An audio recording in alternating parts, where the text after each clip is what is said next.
point through. And that's what I talked about before this whole thing started. I said, trust me, this is a lot harder than you guys think. You might just, you know, oh yeah, I'll turn it into something and run it through. Nah, man, you're going to get shut down.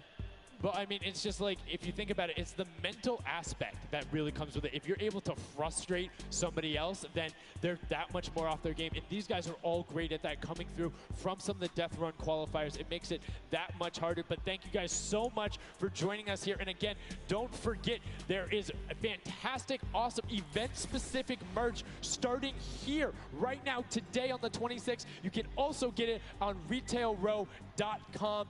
Make sure you celebrate the event. Remember it, grab some from your friends, your brothers, your family, people who couldn't be here, and celebrate the first ever Fortnite World Cup. Yeah, you saw some of your favorite pros and competitors here rocking that new swag. Definitely loving it. All types of collaborations going on here. I love it when Fortnite releases new gear, you know? This kind of allows me to always spice it up. I'm always a fan of anything Fortnite swag. That's pretty much like 98% of my wardrobe at this point. I mean, love the logos, love the bright colors, but enough from us. Match 3, set number 2, the final one on the original version of Junkyard Juke before we see the remix later on. Are you guys ready? That's right. And let's begin. The first round is on their way. Match number 3, set number 2. Who will be able to incinerate the props the most? Who will push out to the lead? And can anybody upset the Funky Fighters who took that first lobby? You need to make sure they don't get this one here. And basically, everyone's first place. Yep, and you can see there, Taldeck did land a shot straight through the curtain. Very nicely done. Another kind of lane, right? You want to look at your lane, see which lane is available to you that's easy to maneuver the objects you want to bring through.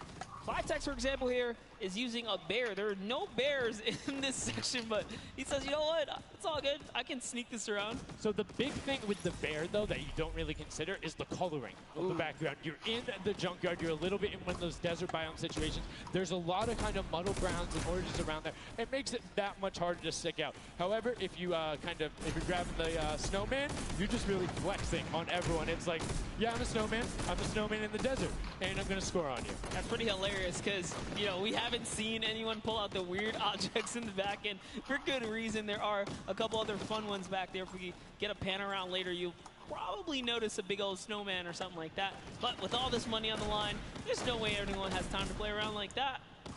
You can't play around because every single one of those runs matters. And right now, we see Sunshine Soldiers swapping over. They've already put in 2 2-point props, so need to be slightly more efficient on those runs, but good job getting on the boarding consistently. And as we say that, 5-pointer goes in, boom, they're ahead of the Funky Fresh, who have had a singular 10-point run. So trying to get every possible point. It's all about min-maxing efficiency. Honestly, the Little Warriors are doing a great job at defending here. They all have a ton of eliminations. Taldeck at 6, Taco at 5, Kaz and Ninja both tied at 7. That is pretty good. They're shutting down all of their lanes. These guys are not here to play. Remember, as you're a guard, you don't accumulate any points, so it's good. They're knocking this out the way, and they're doing a great job defending. Keeping them out, making sure you find the right lane angles, and also sometimes just putting shots out in the right spot. You just need to be able to consistently deny as much as possible. And Taldeck, that was sick! I was like, are you behind that? Yep, what's that? Didn't see that there before, didn't see that either. Taldeck doing a good job so far, spotting things through the curtain. Let's see if he can find another here with a random shot. Oh, something landed. That's why you don't want to hit those spring traps there.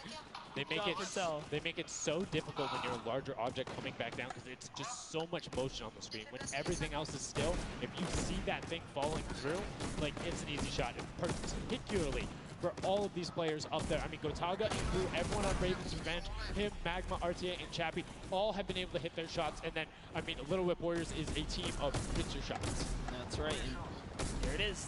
Last opportunities to make a point have just concluded, and that was the first round. There are 4 of these, so we're going to switch up the guards now. Little Whip Warriors get a chance at, you know, trying to earn some points, and as do the others.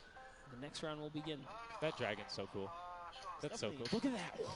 Yo, almost looks real. Yo, shout out to the observers. That shot right there, that's really cool. Big fan of it going out. And as you can see now, round 2 is underway. This is the final match on Junkyard Juke of set 2. And right off the bat, 2 archery targets and a water heater marching on out. Yep, that archery target is worth 10 points, though. So if you can bring that all the way through, it's one of the, I guess, smaller, large point objects.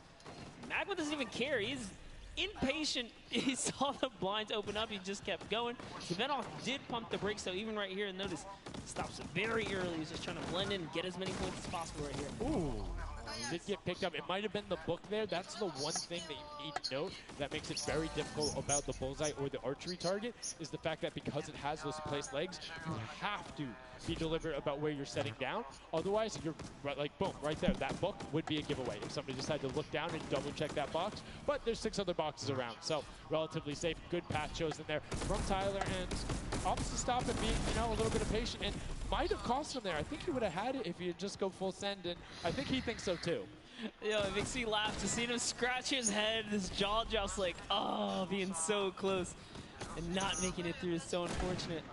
Taldak is going to find a little bit of success there as the Suezo, and you saw Alex J for a bit is very close to scoring as well. Here's Zan from the Fish Fam, representing, hugging really close to that cactus. So long as he's not pushing through it, yeah, he is going to be able to sneak on out. He kind of hiccups there. He's going to go all the way. He doesn't care if the curtain comes down. He sneaks right underneath Tomoya. And his team up top, Funky Fighters, are at 35 points now in the guard tower. They can't earn any more. And that was a great run there by Zandy Knight as he spent us waiting till the blinds to go down, making sure he can find an angle, and then pushing in towards. Needs to be careful of that spring right there, but doesn't matter. Gets picked up anyway as he's like, hey, there wasn't a card there before. Alex JJ now looking to find a run. You can see Fish Fam and Llama Record Code currently hanging out at the top, but again, haven't had the chance to be up there, so can be expected. Alex JJ now 2 targets, both running out. Good stops at the same time, but particularly if you have 2 people taking the same path as the same item, it kind of has a little bit more of a benefit.